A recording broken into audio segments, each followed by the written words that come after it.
Hello everyone, I'm Brian. Welcome back. Let's go ahead and continue. That's a sign of a bodhisattva. All right? Next page, standard 5.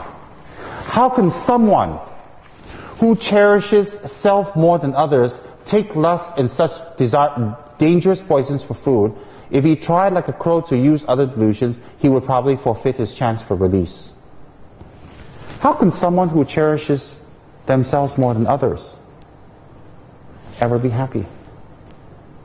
That's like saying taking poisonous foods and hoping to be well and fit. So every day we take, toxins, unhealthy foods, MSG. No offense, we eat at fast food places every day. We just fill ourselves up with hamburgers 40 times a day. And then we want to live long and be healthy and be prosperous. I don't think so.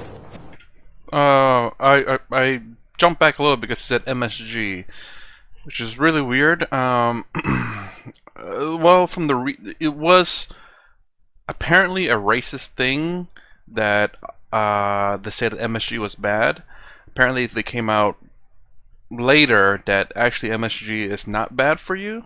I mean, I would assume that obviously too much can be bad. Anything too much is bad. But MSG happens naturally in foods, so adding a little bit is not bad at all. MSG in foods is not bad at all. MSG makes food taste a lot better, supposedly. But I wouldn't know. Oh, that's why I was like, MSG, like, wait. But yeah. But I guess just to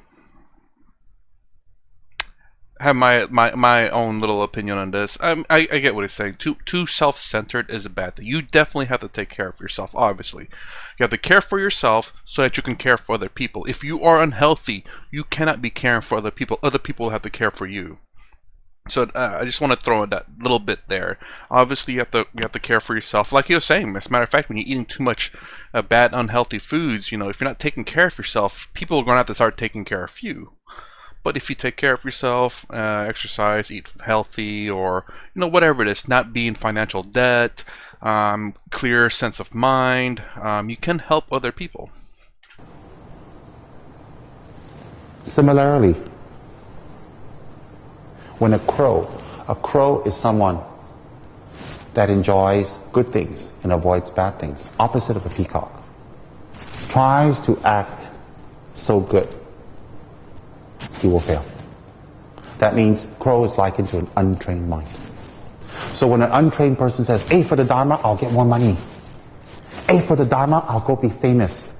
A to help people, I'm going to do this.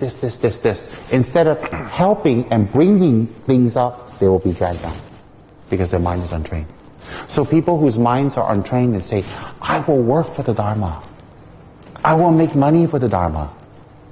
I'm not going to meditate. I'm not going to attend teachings. I'm not going to do practice. I'm not going to listen to any Dharma teachers. Nothing. Because my motivation is pure. And I'm going to work for the Dharma and take this money and help the poor, help charities, help others, because that's real Dharma. Instead of becoming better, they get dragged down over time. They go away from Dharma. Why? They're like a crow. Because their mind are untrained. Instead of being pulled up, they pull themselves down. Hence, what are we saying? All people need the Dharma, need to listen to the Dharma and train their mind before they go into doing materialistic things with the Dharma motivation. I was gonna say, like he's talking about how people are, not listening to Dharma, not practicing Dharma, but going out there and donating money to charities, helping people, helping other people, but he said here, this is from my understanding, that you must focus on yourself first, train yourself in the Dharma. Again, this kind of almost seems a little contradictory to what he said initially, the previous statement. But perhaps it's a bit of the extremes. The first one is more along the lines of, how do I say, don't be self-centered, but obviously you have to take care of yourself. and this one, where you have to focus on yourself, the Dharma practices and whatnot, before you can help other people. So I guess it goes a little bit of what I said a little bit earlier.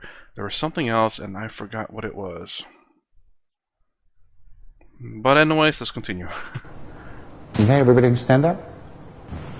And thus bodhisattvas are likened to peacocks They live on delusions, those poisonous plants, transforming them into the essence of practice. They thrive in the jungle of everyday life. Whatever is presented, they always accept while destroying the poison of clinging desire.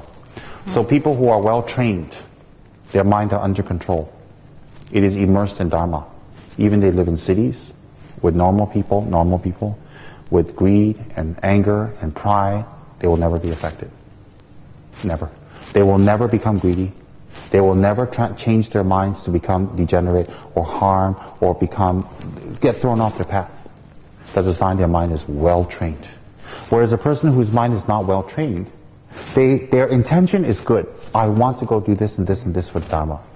But because they're not trained, although their intention is good, they get dragged down. In the end, they don't do any Dharma. Why?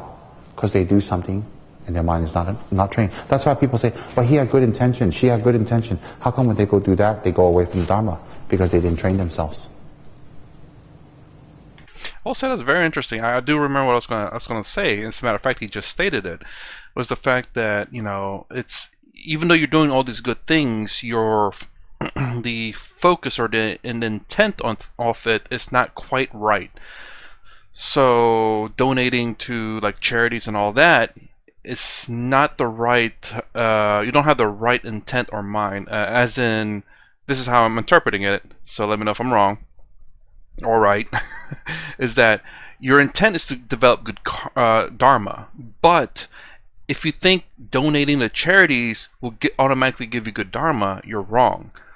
Because that's not how you get good Dharma. In order to get Dharma, I'm assuming that's what he's saying, is to focus on practicing that first, and then do the things in the world, help others. And in a sense, focus on yourself in terms of Dharma.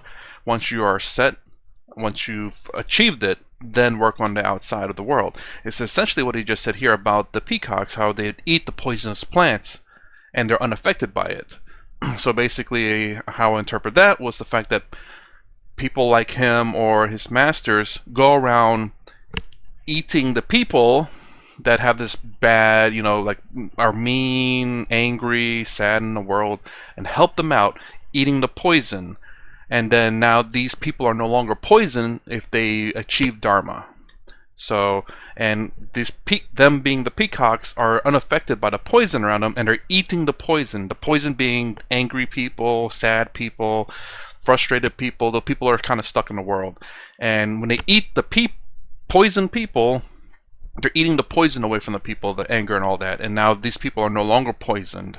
And the peacocks are not affected by the poison. That's how I understood that. That is why. Now, uncontrollable wandering through rounds of existence is caused by our grasping at egos as real. The ignorant attitude heralds the demon of selfish concern for our welfare alone. We seek some security for our own egos. We want only pleasure and shun any pain. But now we must banish all selfish compulsion and gladly take hardship for others' sake. What is that saying? Uncontrollable wandering in existence. 6 realms of existence, as Buddha spoke. The hells, the ghosts, animals, humans, demigods, and gods. So we wander in the 6 realms of existence. Uncontrollable. What is uncontrollable? We had no control where we were going to take rebirth. We have no control when we're going to die. And we have no control what's our next state of existence. That is called uncontrolled. So if we think things are hard right now, look at everybody out there who suffer in the heat, sun, toil, sickness, all kinds of problems. We're just one breath away from them. We can die tonight and take rebirth in their states. They can die tonight, they can take rebirth in our state. So all the problems that we're attached to actually are not problems if we think we can die tonight. Then you say, but that's unrealistic. Maybe we won't die tonight. And why do we have to keep thinking about that? That's very negative. No. Death meditation in Buddhism is not taken for negativity. It is taken for reality. It is a reality. So what would be most important to you if you were dying? Would anger be important? Getting the enemy? Smiting the other person out? Getting that girl? Getting that boy? Becoming the richest person in the world? The most famous person in the world? Getting the biggest houses, the biggest yachts, the best clothes, the most branded items, to be invited to the most glamorous parties? Would that be the priority of our lives if tonight was our last night? For most people who have any sense of logic, it would not be. It would not be. For people who have any sense of balance, it would be maybe saying goodbye to friends, apologizing to people that hurt, saying their goodbyes, making peace with what they've done, what they didn't do. I have a feeling, man, I'm pausing too much, but I gotta say, I'm sure there are a lot of teenagers out there that would probably be like, I gotta hit the party. My last night tonight, so I'm gonna go to the biggest party ever. He's gonna be so disappointed if he would actually ask people in the West for that. For people on a religious level, they'll prepare themselves by meditation to leave their body, to enter a next body in control. There are people who can leave their body at will and enter a new body at will. There are. I'm not going to prove it to you at this moment. You're going to have to stick around with me for that one. It is possible. So therefore, we wander uncontrolled. Why do we wander uncontrolled? Because we grasp at our egos. Me, me, me. My desire, my needs, my wants surpasses everyone's.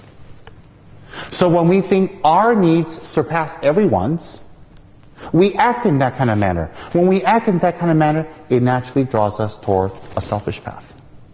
And when we're drawn toward a selfish path, our actions become selfish, therefore the karma and the repercussions become selfish. Repercussions are not a punishment from a higher authority. Repercussions are cause and effect of our own actions.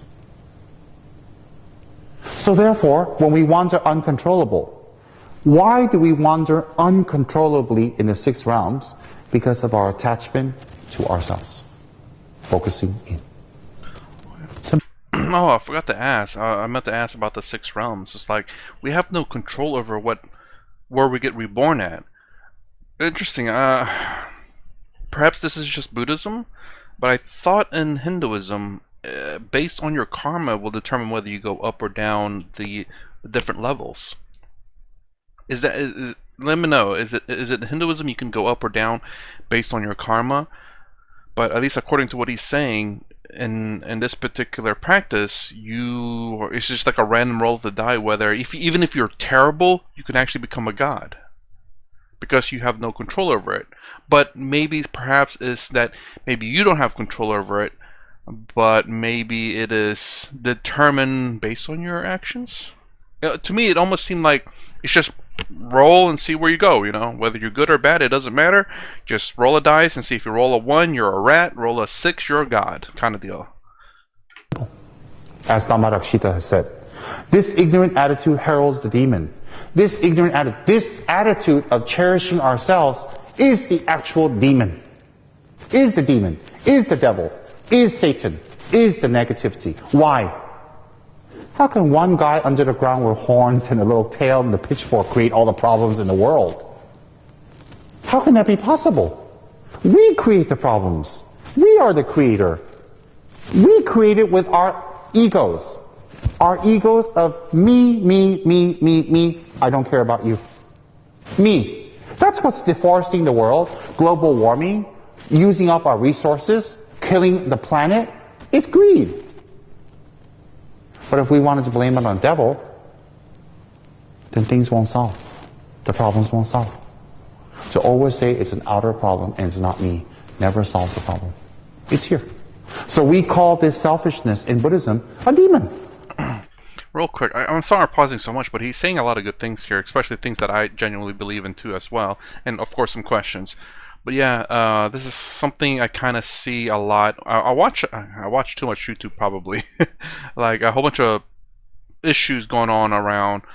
But there's a lot of people who cannot take responsibilities for their actions, and it's really sad. I look at it in 2 ways. One, if it's not your fault, then you have nothing to correct. So if you do something and something bad happens, he's like, "Oh, that's not my fault." Then you have nothing to correct because it's not your fault. But if you take responsibility for something, you have power over it. If you have responsibilities over something, you have power over it. Well, it's mostly just your actions, of course. But yeah, And then the second thing is, well, I don't know what the second thing was. If I said there was two things, but yeah, one is the fact that if you don't take responsibility for it, you have no power over it. You have nothing to correct. Second thing, if you have responsibility over it, you have power over it. You can fix the issue. You can stop it from happening again. But if for a person who doesn't take responsibility for their actions, and they say it's not my fault, that's bound to happen again and again and again and again because they see nothing that they have to fix for themselves. Especially if they're the cause of that problem. But if they say it's like, oh man, I did this, that's my fault, I should have tied it tighter, or I shouldn't have come this way, then you learn from your mistakes and you can prevent that from happening again. It's not to say you're guaranteed to not make it not happen again, but you at least you can make it your situation better, or you can prevent it somehow. That's the real demon. Then, that's why Buddhism is not infatuated with controlling the devil or expelling the devil. There's a wonderful saying. There is a devil, there is no doubt. But is he trying to get in or trying to get out? I like that. That's what we have to think. So in Buddhism, we believe he's trying to get out. It's anger and ego. I like that phrase. Without anger and ego, with compassion, even ghosts cannot harm us. And there are ghosts. There are disembodied people. There are ghosts. With great compassion, with great metta, great love, you can even control ghosts. You can tell ghosts, go away, don't harm them. They will listen to you. Why? Because they're moved by your love and concern. Of selfish concern for our welfare alone, we seek some security for our own egos. We want only pleasure and shun any pain. But now we must banish all selfish compulsion and gladly take hardship for others' sake. Meaning, until now, all of our unhappiness has come from being selfish. Because we are selfish by training, not by nature. Nature and training is different. If it's by nature, it's unchangeable. If it's by training, it's changeable. There's a difference. So when we change our selfishness, when things go wrong, we don't become unhappy. Because it's not about us anymore. The world is not about us anymore. The world is about others. And then when we change that ego through these teachings and we transform, instead of shunning pain, we are happy to take the pain of others.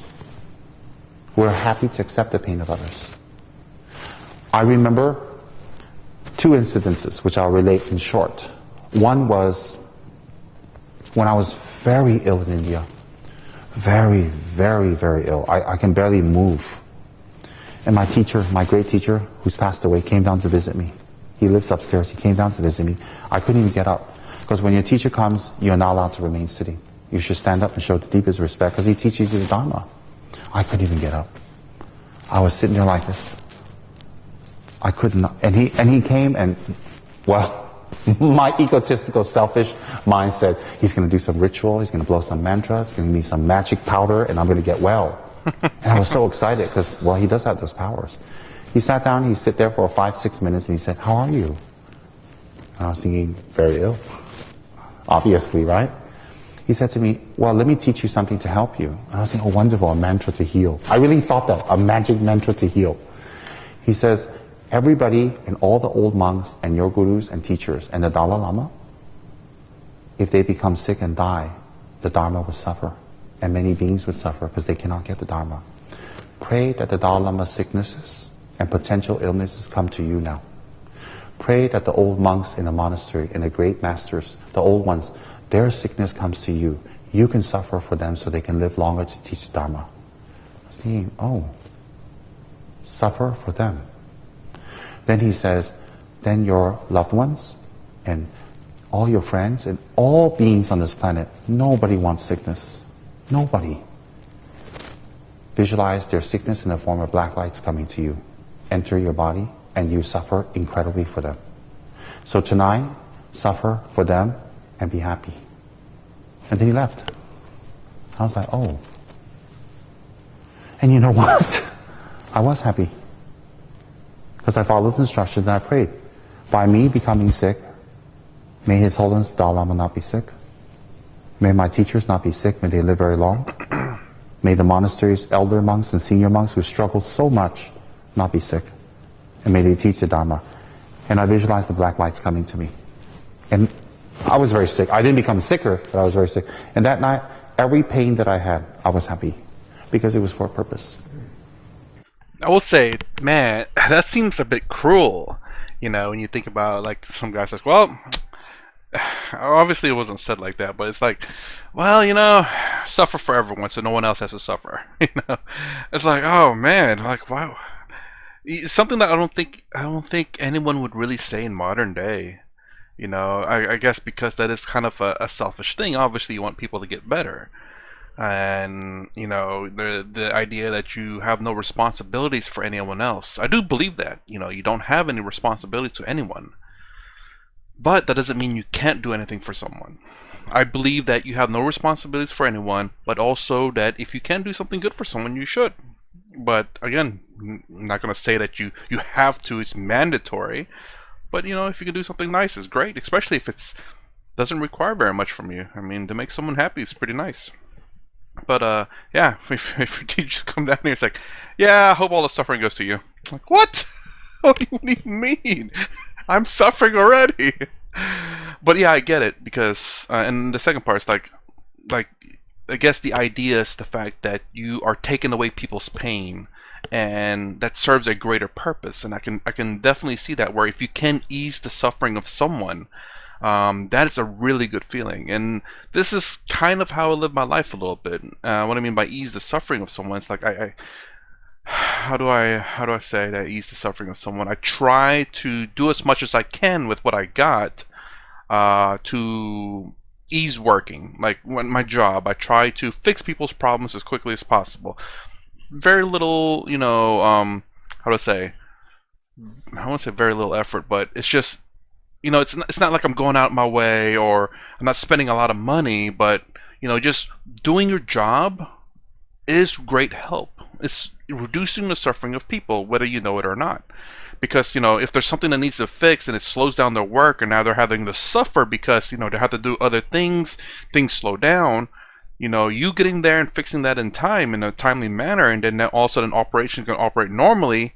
No, now you don't have to do extensive work or harder work. That's great. You reduce their suffering. That's the way I look at it. Whenever I do my job, is that if there's a problem and I can fix it, I can reduce their suffering. Really weird way to look at it, but that's how I look at. That's kind of how I look at life.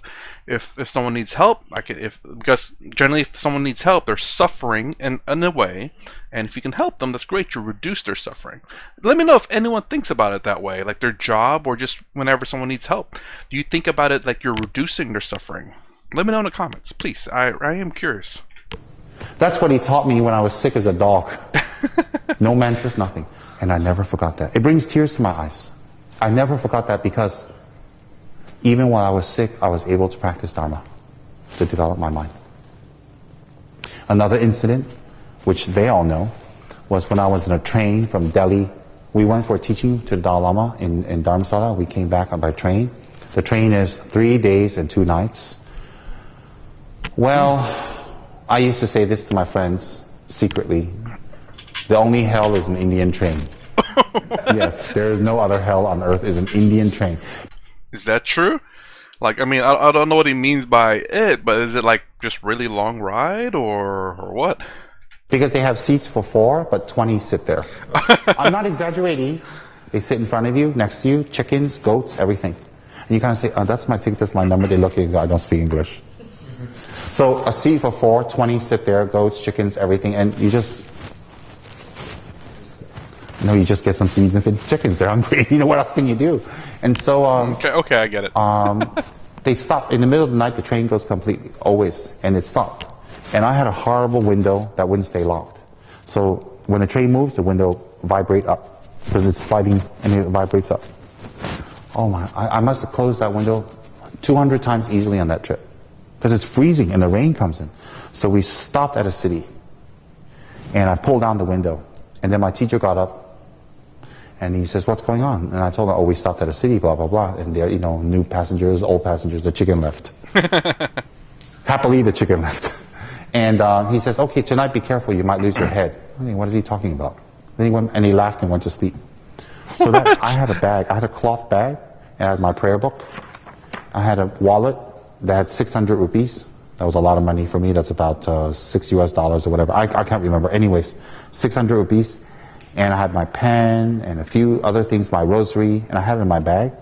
And I thought I'd be clever. I put the bag onto my head as a pillow, and I wrapped the handle around my neck. So I was sleeping like that. So the next city we stopped, I was being choked. I woke up being choked because the guy through the window was grabbing my bag. And so I was choking because the handle was there. So I turned around, I hear a monk fighting for my bag, and I'm screaming. And I said, stop the train, stop the train. And the train started going. He pulled it back. He took everything. And I didn't have Xerox machines that time. So I have a very thick prayer book. I recopied everything by hand, just like last week. He took it all. It took me days to write one by hand. He took it all.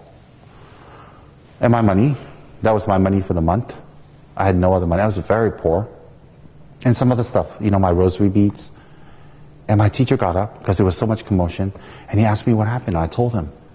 And he laughed and laughed. And he could not stop laughing. He laughed and laughed and laughed and laughed and laughed. And I was getting irritated. Of course, I don't show it. I dare not. And I was sitting there going, he's laughing at the top of his voice. Jeez. And then after he wiped away his tears from laughing so hard, literally, he said to me, didn't I tell you can lose your head? Did I warn you? And I was thinking to myself, my evil mind was thinking, could you be a little more explicit next time and tell me put the bag under maybe? What's all this poem and mystery in Tibet? Just tell me you're going to lose your bag, don't wrap it. I was thinking that. Of course I dare not say, we don't talk like that to our teachers. But all my evil anger mind, I was thinking, next time tell me clearly since you have clairvoyance, obviously. And so then after, like I said, he wiped away his tears because he laughed so hard, and I'm there getting pissed off. Then he said, okay, now you meditate. Those people stole your bag. They must be very poor and very hungry. Tonight they'll eat because of your kindness. Ooh. All my anger went away. Whoa,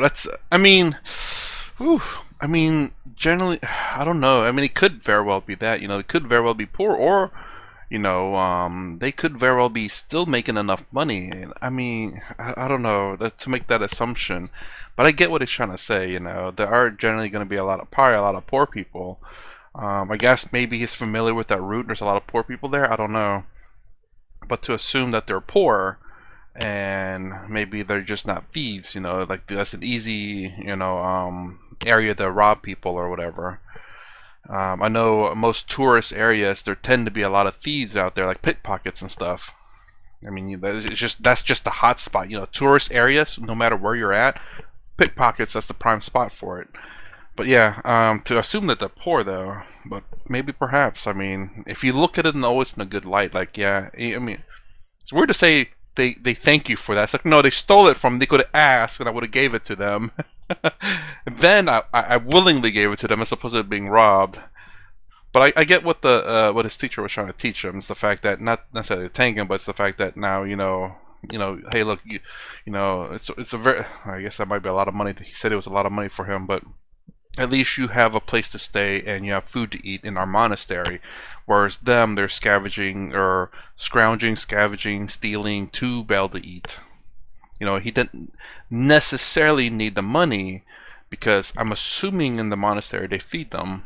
So the 600 rupees or the $6, I think you said at the time, was just probably for whatever they wanted to grab, perhaps. He said, make a prayer, your money can benefit them. Whatever is in your back can help them. They must be very poor to degenerate themselves to that level to steal. And from a monk. Whew, yeah. So he went back to sleep, and I sat in the train meditating for about 15 minutes. The train, I meditated. And I had Buddha pictures, Hiruka pictures, Dada pictures, Tsongkhapa pictures, Manjushri pictures. And I know Indians will take the pictures when I altar. And I said, may he take my prayer pictures and put on his altar and pray. May the 600 rupees benefit him. May my bag benefit him, which I really liked because I had it sewn. And I did that prayer, and all my anger was released. I will say though, if he genuinely did that, it seems like it. It's this very fact right here is the detachment of materialistic things, is how I'm seeing it. Where kind of like, I want to say kind of like me, at least in my mind when I imagine it, I can, like, if someone were to steal my phone or whatever, it's like, well, I can replace it. It's just materialistic. But this is kind of a mindset that some people have. You know, they understand what is important in life and what is not. And it's still all in the material realm. But you understand that, you know, your car gets wrecked. You still have your health and you still have your family or your loved ones. That's being more important than the car. Don't get me wrong. Freaking wrecking a car, or your phone being broken, or your computer stops working, you know, that's you know, a lot of effort and work. But it's the teachings that I had in my world religion class when I heard about Buddhism, about the world of suffering. That again is what started it all. It's something that stuck through me, with me throughout, ever since I was said. And then I come to realize that, you know, like losing things and all that, it's all just kind of temporary in a sense. And not temporary, it's all replaceable. Let me put it that way. That's how I thought of it. Not temporary, but replaceable. You lose your phone, you can always buy another one. You don't have to buy the most expensive phone. You can just buy a really cheap one that works. But yet we want the best of the best. And it applies to a lot of other things too. So this kind of made me to a little bit of a practical person, a little bit. I wouldn't say completely, because I don't buy fancy cars. I buy a very practical car that saves me as much money as possible. I buy a semi-practical phone. I have a non-practical hobby that costs a lot of money. That's why I'm not going to say that I'm very practical, but my mind has changed ever since that day, and I realized things can be replaced, and they don't necessarily have to be very expensive things, and what's a little bit more important in life. I'm not saying I'm completely there, but I've come to that realization. Same situation. I mean, it happened. It happened. What am I to do? Continuously be angry? Next person that does that, I become belligerent? It happened. And my teacher warned me. I was there. The stupid American was there, me, who saw, he warned me, and afterwards he laughed his head off. His teacher has passed away. I mean, it's a bit odd for the teacher to laugh like that, though. You know, just to be so bursting out laughing. It's like, I don't know. I was going to say something else, but I can't remember. So, this demon that's selfish, my money, my bag, my things, me. That evening, let go. I didn't say I let go next day because there's a long journey, okay? I mean a spiritual journey. The train was long too. I let go that evening. And I wasn't angry. And to this day, I think back, it brings tears to my eyes because he changed my whole perspective around that day. From what? My loss to the other person's benefit. And my teacher said, how kind you are to let him have it and not have anger. That made a difference in my life. Do you know why? I am selfish. I'm not ashamed. I am selfish. I didn't even know it. That's the way I was trained. That's my thing. You shouldn't steal it. But I think maybe his daughter might be very sick. Maybe he hasn't eaten for days. Maybe he's been begging all day in the hot sun or a week and no one gave him anything. And he's just at last end wits. Maybe his wife is dying. Maybe he had no choice. Maybe he was just a thief. I don't know, but that's the way we should think. Let it go. So this time the teachings touches me very deeply because I experienced this from my teacher. I will say this too, but you know, obviously you shouldn't be taken advantage of all the time. You cannot be just giving up your things to people. You know, it's, at least that's my perspective. Obviously I can understand giving to people that are in need, doing what you can to help, but to be robbed all the time and constantly thinking it's like, okay, they needed it, you know, maybe it's helping them out, and the next day you get robbed again, it's like, okay, maybe they needed it, you know, maybe it's helping them out. You know, you can't you gotta stop being robbed and have to be willing to help these people out. You know, you can't use the robbery as saying, it's like, okay, I brought the money, I was gonna buy me something, but I was robbed, and I have to change it to as I was willing to give it away anyway. You know, it's really hard. I will say, I understand if it happens a few times, maybe not even a few times, honestly, but we should, I don't know how to describe this, but we should be willing to give things to charity, obviously, but when you're willing and not being robbed off of you. You know, not, I mean, not everyone can be robbed. There are poor people who get robbed too with whatever they had. For example, like him, he only had 600 rupees, or equivalent to $6 for the entire month. Now, I don't know how far 600 rupees can get you, but I will say at the very least, perhaps he has a place to stay and food that's cooked for him in the monastery, or he helps cook the food as well. So he's got his food, water, and shelter taken care of, and the 600 is just for, I guess, whatever he wants to buy for the month. So, but there are poor people out there who are probably getting robbed, who those 600 rupees are for their entire month of food or water or their rent for the apartment, and if they get robbed, they can't be thinking, it's like, okay, maybe that's better off for them. Now I can't pay my rent for the month, or I can't buy any food for the month, or I can't buy any water for the month. So I guess I'm just bringing up a whole bunch of different perspectives of how my mind thinks. So, I like the fact that he's thinking very positively of this, as in, like, they need it more than I do. And hopefully they are people of need, that the only reason why they did that. So what makes us unhappy? Our egos. That's why it says, now. We must gladly take on any hardship. Instead of shunning hardship, accept hardship. Accept difficulties if it will benefit another. Because we may be physically and mentally enduring hardship, but if we accept it openly and willingly, we will become happy because it's to relieve somebody else. I'll give you an example. Someone said to me, if you cut off your finger, I won't kill 100 persons. My God, I'll be scared to death if they cut my finger. It'll be painful. I'll do it. And every time I look at it, a part of me will be happy I saved their lives. But if you say cut off my finger because I went to a club and they slammed the door on it and because everybody was drunk, I'll be very unhappy for the rest of my life, right? Or I got into a brawl over somebody in a club and they took out their knife and sliced my finger off. Well, I'll be very unhappy. But both ways, I sliced my finger off. It's just how you look at it. So therefore, now, we should live in the forests. We should be near people who are difficult. We should keep people who are difficult near us.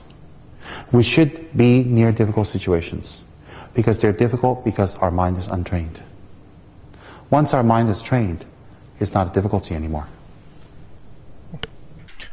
So I'm pausing so much in this video because it says a lot of things that I think about. I won't say I keep difficult people because I'm generally speaking very open. I do hear people out, and I try to, and I talk and discuss with them about my opinion and theirs. And just to say, it's like, hey, this is my opinion, what do you think? I'm not hostile towards them or anything like that. But, man, I had nothing to say. Good Lord, my memory is like really terrible tonight for some odd reason. But I try to, and I wouldn't say necessarily change people's minds, but hopefully open up their, I know what it is, open up their mind to understanding. And this is, I think, in how I may be perceiving this, is what he says right at the end here, is understanding. If you understand a situation, it doesn't become negative or hostile towards you. As in, like, why, like, he understood the reason why he was robbed was because those people are in need of money. So when he understood that, the anger is like, oh, they needed the money. They were more desperate than I was for the money. Why else would they rob a monk? This is how I say when I talk about understanding and responsibility. I remember my two things that I preach. Understanding. If you can understand why things happen, it becomes a lot easier to cope. It's a lot easier to not be angry or suffer from it. That's the word. If you understand it, you reduce the suffering. Maybe up to where you're no longer suffering from it because you understand it. The more you understand it, perhaps, the more you reduce the suffering. I believe that. I genuinely do. That's why I always try to listen to people and understand why people act the way they are. That way I'm not mad. It's like, oh, they're yelling and screaming because they're really passionate about something. Once our mind is trained, it is not a difficulty anymore. We can endure tremendous hardships for others. So Dhammarakshita is saying here, what makes us unhappy is not hardships and difficulties or selfish people. It's our own selfishness. Makes a lot of sense, doesn't it? Okay. All of our sufferings derive from our habits of selfish delusions we heed and act out. All of us share in this tragic misfortune, which stems from our narrow and self-centered ways. We must take all of our sufferings and miseries of others and smother our wishes of selfish concern. So all of our sufferings come from our habits. And the beautiful thing is, habits can change. That's why none of this says it's our nature or it's ingrained. It is a habit. Then, when we act out our selfish delusionary actions, when we act out our delusions, then misfortune comes to us. Why is it tragic? Because we don't see that. That's why it's mentioned here as all of us share this tragic misfortune. Why is it a tragic misfortune, not a misfortune? It's tragic because we don't see that. That when we act out our anger and greed and selfishness, all of our unhappiness comes to us. Then people might say, hey, everybody around me is like that. It's a dog-eat-dog world. So if I'm not tough and I don't fight back, they're going to get me. Wrong attitude. When does it end? Yeah. One day you will lose. One day you'll lose your youth, your vigor, your energy, your health. You will lose. When does it end? It doesn't.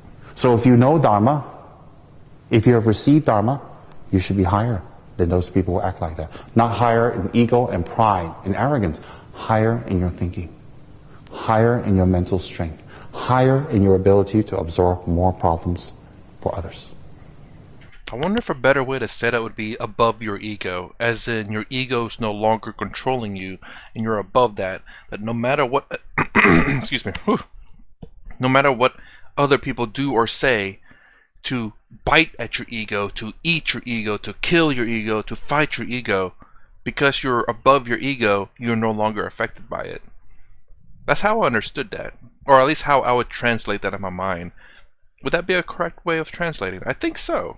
Because he's saying you're not like arrogant, not arrogant, but no, you're no longer below, or your ego is no longer of control over you. You're above it. You're no longer being controlled by your ego, but your ego is below you, as in your ego has no control over you. And generally speaking, he was talking about how your ego needs to fight other people's egos. Well, their ego is trying to break down your ego, but if you're above your ego, doesn't matter how much they try to attack your ego, because you're well above that already. Higher. So therefore, it is a tragic misfortune, because tragedy it's a waste. It doesn't have to be that way. So therefore, it's a tragic misfortune. So if we take on the sufferings of others and smother is like take a pillar and just smother something, a fire out, whatever. When we smother our selfish concerns, happiness will arise. Satisfaction will arise. Peace, strength, wisdom, 100% diligence to work for others will arise. We will never give up working for others. Never. Should the impulse arise now to seek our own pleasure, we must turn it aside to please others instead. For even if loved ones should rise up against us, we must blame our self-centered and feel its self-interest and feel it is our due. So what is that saying? When we want to go seek pleasure, instead of continuously looking for pleasure for ourselves, endlessly, like drinking salt water, never quenching our thirst, now we should work for others, perhaps charity. We should work for others. And even if loved ones rise up against us, people we have hope in, people we trust, they rise up against us, we have to realize that came from our self-interest, because why did we love them? Did we love them for them, or we love them for us? So even loved ones rise up against us, deceive us, separate from us, or go away. Instead of being sad and angry and being depressed forever and blaming them, we have to think, wait a minute, how were we involved in this tragedy? Definitely we adopted them for ourselves. So when they rise up against us or go away, instead of becoming more angry and belligerent It should be our guru. It should be a teacher. It should be a lesson to be learned and saying, okay, that's not the way. It's not the way anymore. So maybe in the future, if we do have relationships, it should be for the right way. And then maybe things turn out differently. Then it says here, when our bodies are aching and racked with great torment, of dreadful diseases we cannot endure, this is the wheel of sharp weapons returning full circle upon us from wrongs we have done. Till now we have injured the bodies of others. Hereafter, let's take on what sickness is theirs. So what is it saying? When our bodies are aching and racked with great pain and torment, sickness, and it's the dreadful diseases come to us, this is the wheel of sharp weapons returning full force upon us for the injuries we have done other people's bodies. So how to counter that? This is very powerful. It tells you where diseases come from, the cause, and how to counter. Therefore, now take the diseases of others and visualize the diseases coming to you. So this will counter that karma.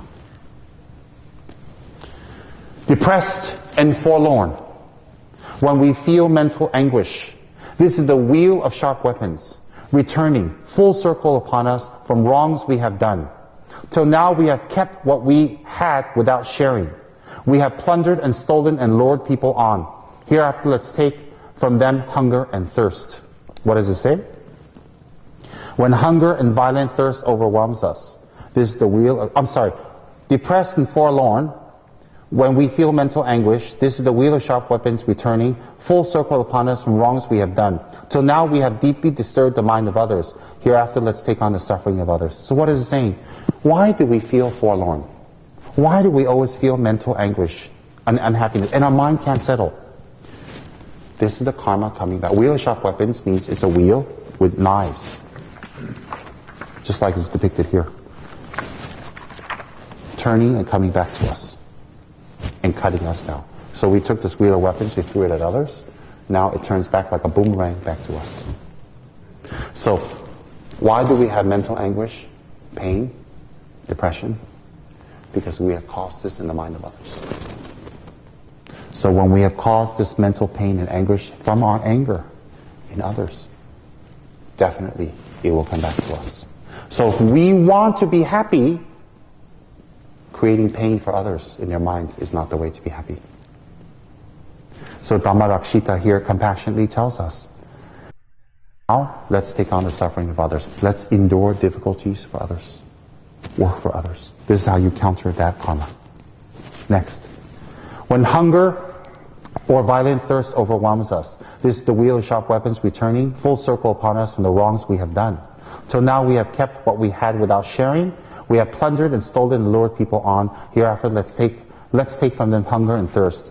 So some people, maybe not necessarily us, are hungry, thirsty, tired, always not able to get nourishment. That is karma returning from taking nourishment from others, from luring other people into wrong deals, from cheating others, and also we never shared our things. Sharing with our family is not sharing. Our family is an extension of our ego. To give to our family generously doesn't mean we share, because it has an agenda. Sharing means to give to other people who cannot benefit you back in any way, and it benefits them. When you do that, it purifies the karma of greediness or miserliness. So not having things we need, fortunes going up and down, comes straightforward from not sharing what we have. So Shantaraksita is saying here, from now on, let's take hunger and thirst away from them. Feed them, take care of them, give them what they need, be generous. When you do this, it will counter the karma of you receiving that kind of pain. Understand? When we lack any freedom, but must obey others, this is the wheel of sharp weapons returning full circle upon us from wrongs that we have done. Till now we have looked down upon those who are lowly and used them as servants for our own selfish needs. Hereafter, let's offer our services to others with humble devotion of body and life. So, do we think we have freedom? We have to work for a living. Nobody will give us anything. We may think we have freedom, but let's stop working and see how much freedom we have. And is work freedom? Some people delude themselves in saying, oh, my work is my life and my work makes me happy. That's delusionary.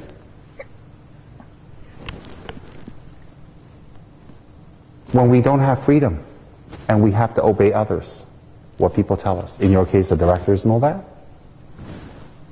In your case, your bosses. In your case, me. Sorry. I'm your bad karma coming back. Okay. When we lack any freedom and we must obey others. Obeying others is not a lama, a teacher, or something positive like our parents. We're talking about people that take away our freedom. So there's different things. This is the wheel of sharp weapons returning full circle upon us from wrongs we have done. So now we have looked down upon others who are lowly. That means we were arrogant and we looked down upon them and used them as servants for our selfish needs. Henceafter, let's offer our services to others with humble devotion of body and life. So this karma comes from what? Using others, putting others down, and being very arrogant. And looking down on them, using them. When we do this, we generate the karma that comes back to us. We lose our own freedom. Dhammarakshita says this clearly. When we hear only language that is foul and abusive, this is the wheel of sharp weapons returning. Full circle upon us from wrongs we have done. Till now we have said many things without thinking. We have slandered and caused many friendships to end. Hereafter, let's censor all thoughtless remarks. When we only hear people criticizing us, we only hear wrongs about us, we only hear negative things, we only hear bad reviews about us, we only hear only bad things about us. And it hurts. And it brings us down. This is the wheel of sharp weapons returning from the wrongs that we have done in the past when we have created relationships to end. We have said things to hurt people, to cut them down, to damage them. This is the wheel of sharp weapons returning. So if we do not enjoy the abuse, the negative talk, and the foul language and the bad words that come to us, if we are not happy with that, how do we cut that karma off? Censor our own tongue. From now on. Control our speech, no matter how we feel. Make sure what comes out of our mouth benefits and not disbenefits. And when we do this, the karma to receive that will be purified, and we won't receive that. That's kind of, I don't know if it contradicts what Sadhguru says about in his book in Karma. It's the thing that I remember very much about Sadhguru's book of Karma was that if what is it? Along the line, it goes along the lines of I believe it goes along the lines of if you don't do something that you intend or believe in, but you do something else that's more maybe right, you'll suffer because you didn't believe in what you said, or maybe you question what you say, so you're suffering like, oh, I don't know if I did the right thing, or it's like, oh, I should have never done that, that's not right, I don't believe in that. You end up suffering because you do something or you say something you don't believe in. And this one is saying you censor yourself, or if you were to say something, that you better say something that benefits others and not yourself. So does that mean that if you don't believe in it, but you say something that benefits others, would you be suffering karma there? This is interesting. I don't know if this is the same thing they're talking about here, whether these are the same type of ideas. I'm not sure. But it was just, when I think of, I understood Sadhguru whenever he said that, because, you know, when you start doubting your actions, you suffer for your actions, because she's like, oh man, I don't know if that's right. Like, oh my gosh, it's going to be about 6 months before I realize whether it's the right thing or not. And you're like suffering for 6 months thinking, did I do it right? Did I do it right? Did I do it right? And then whenever you come to find out you didn't do it right, and you suffer even more for it. But if you find out that you did it right, you're like, oh my gosh, it's a relief. But you suffered for 6 months before, until you were relieved that you did it right in the first place. Karma, again, is not stagnant. Nope, it is karma. Karma is not stagnant. Okay? So, Dhammarakshita is taming our minds by telling us why we experience this, where it comes from, and how to stop it. The result, the cause, and the kasura, the remedy. Dhammarakshita is telling us. So if we believe in the law of cause and effect, There's a cause for the effect. There's effect, there's a cause. The cause resembles the effect. The effect resembles the cause. The cause, you cannot plant an apple seed and get an orange tree. So the cause and the effect are the same. Okay? Alright, I'm going to pause it right there. Hopefully that's a good pausing point because I have no idea if it is or isn't. But I have really talked a lot in this video. I can tell by the time and how much time has passed. Well, you know, if I have a lot to say, I'm going to say it. And generally speaking, I think the last video I didn't really talk too much because I didn't really have too much to say. I didn't really think about a lot of the things that he said. But this one, a lot of things he was talking about here, I did think quite a lot about. And also, obviously, the train incident, you know, it's like, you know, I put myself in that scenario. What would I think? You know, I try to imagine what they say. What would I think? How would I feel? How would I act in those situations?